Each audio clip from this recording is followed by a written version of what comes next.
कौन से पल्लव थे? आम के पल्लव, आम के डालियों में, आम के पल्लव में मेरा पति छुपा हुआ था। तो फिर क्या चाहती है भगवान से?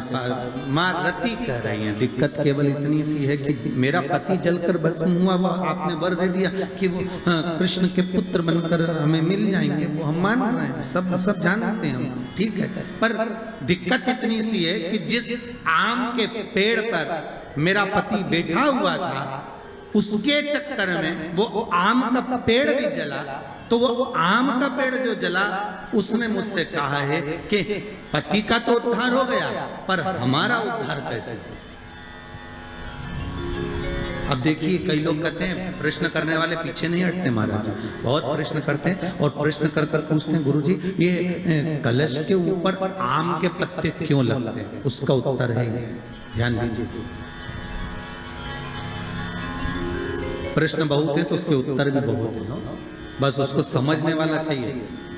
और आप लोगों को तो आज बहुत बहुत भगवान ने कृपा करी है, जो आप पहले दिन ही कलश स्थापना होती है और पहले दिन ही आपको ये ज्ञान हो जाए कि बच्चे पूछें कि कलश क्यों रखा जाता है, कलश के ऊपर आम के पत्ते क्यों लगाए जाते हैं, कलश के ऊपर नारियल क्यों रखा जाता है, कलश के ऊपर 9 बार मोली क्यों बांधी जाती है, मोली मतलब लच्छा नाड़ा 9 बार क्यों लपेटा जाता है नारियल के ऊपर, कलश के ऊपर जब रखते हैं।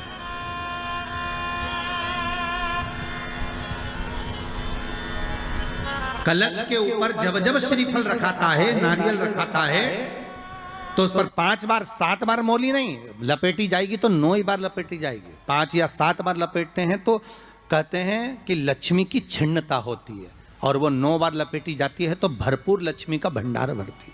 क्यों क्यों कहते हैं उसे?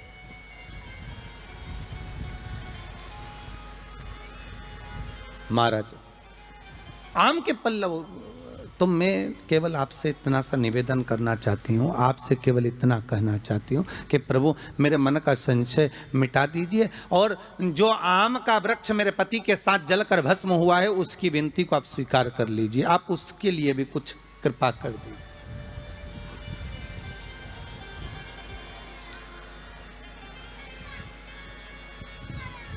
इसी को कृपा कहते हैं, इसी को करुणा कहते हैं, इसी को दया कहते हैं। भगवान बोले अब आप आई हो रति, ठीक है, मांगो क्या चाहिए, बस इतनी कृपा कर दीजिए कि आम के वृक्ष का भी उद्धार कर दो।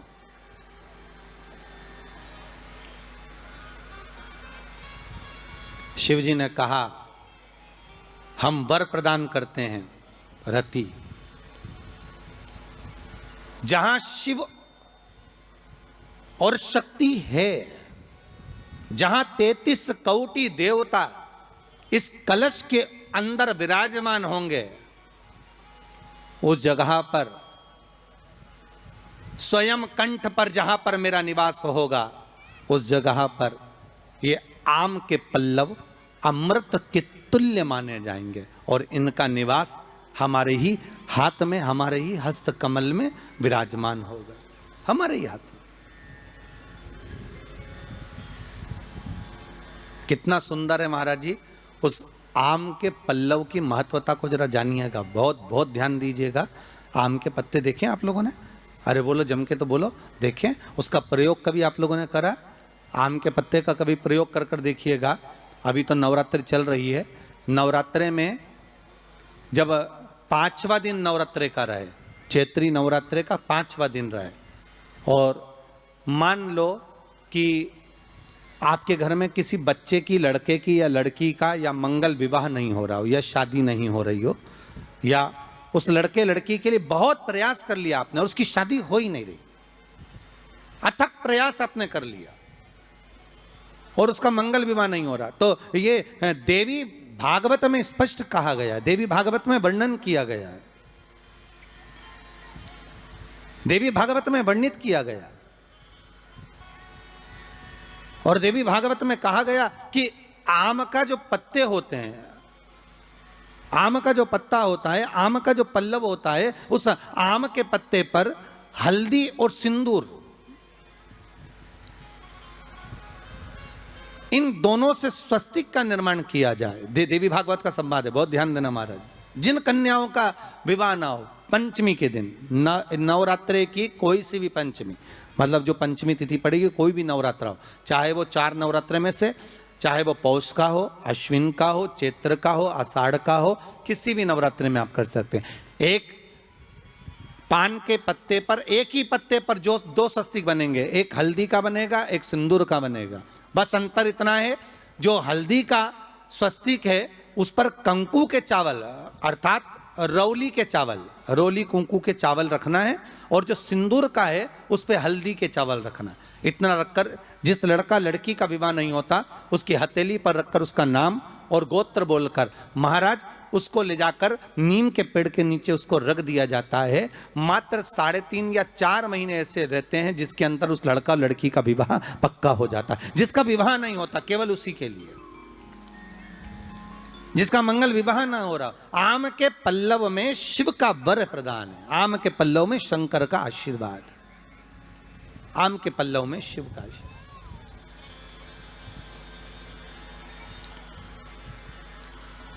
भगवान भूत भावन भूतेश्वर मेरे शिव, मेरे करुणा सागर, मेरे शंकर, मेरे त्रिकालदर्शी, मेरे कैलाशी, मेरे भोलेनाथ स्वतः कह रहे हैं, हरिरति तुम रोती क्यों है, तुम्हारे रोने का कारण क्या है? प्रभु मेरे पति के साथ ये आम का पेड़ भी जलकर भस्म हुआ। आम का पेड़, भागवत जी किस किसने सुनी है? हाथ उठाओ जरा, जिन जिन ने भागवत जी सुनी है। आप लोगों ने सुनी है भागवत? रखिए हाथ। अगर आप लोगों ने भागवत सुनी होगी तो उसमें वर्णन आता है, तक्षक नाग डसने के लिए डाली में लगे होते हैं।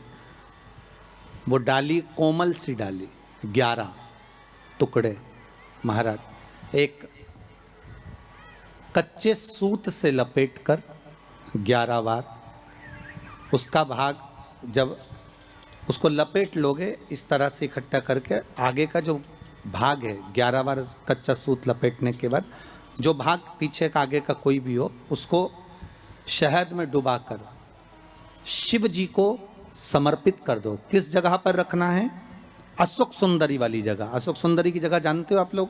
पहले भी आपको बताया है, आज फिर आपको वर्णन कर दें। जैसे ये गोल जलाधारी है, ये शिवलिंग रखा है, ये 2 जहां से पानी बह रहा है बाबा के चरणारविंद, राइट में श्री गणेश जी का स्थान, लेफ्ट में कार्तिकेय का स्थान, बीच में अशोक सुंदरी की जगह। शंकर भगवान की 6 लड़कियां हैं।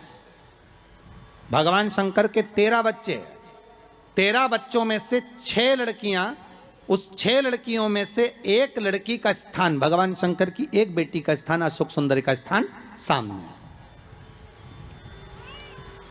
पद्म पुराण में स्पष्ट किया ये स्थान अशोक सुंदरी का। शंकर भगवान की जलाधारी में पार्वती जी का हस्तकमल, ऊपर से जो एक एक बूंद पानी गिरता है, ये शंकर भगवान की 5 लड़कियों का स्थान है, जया, विषहरा, शामरी बारी, दौतली और देव। शंकर भगवान की 5 लड़कियां भगवान शंकर के मस्तक पे जल की धार गिरा रही हैं। बीच में जो अशोक सुंदरी का स्थान है महाराज, उस जगह पर शहद का मुख, जो शहद आपने भिंगोया है, उस शहद का मुख शंकर जी की ओर कर कर इसी चैत्र के महीने में, इन्हीं नवरात्रि में शंकर भगवान के उस अशोक सुंदरी की जगह पर शहद का भाग शिव जी की ओर रख दें। महाराज अगर घर में संपदा की कमी हो या कोई पैसा खा गया हो, रुपया नहीं दे रहा हो, पैसा अटक गया हो, तो उस शहद को शिव जी की ओर मुख कर कर उस आम के पल्लव की जो डंडी है उसको 11 डंडी को वहाँ रख दीजिए और उससे अपनी कामना कर कर आ जाइए। हो सके उस शहद में से थोड़ा सा शहद किसी रुमाल पर, किसी कपड़े में लगाकर उसको रख लीजिए। जिस व्यक्ति से पैसे लेना है, जिस व्यक्ति से पैसे मांग रहे हो, उससे एक बार जाकर मिल लीजिए, एक बार उसको खबर कर दीजिए। बाबा चाहेगा भोलेनाथ तो नवरात्रि में ही पैसा वापिस आ जाएगा, अगर शिव कृपा कर दे। ये बाबा की करुणा।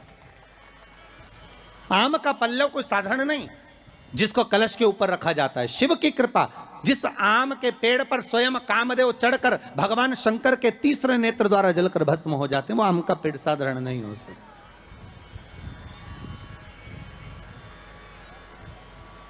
सहज नहीं है।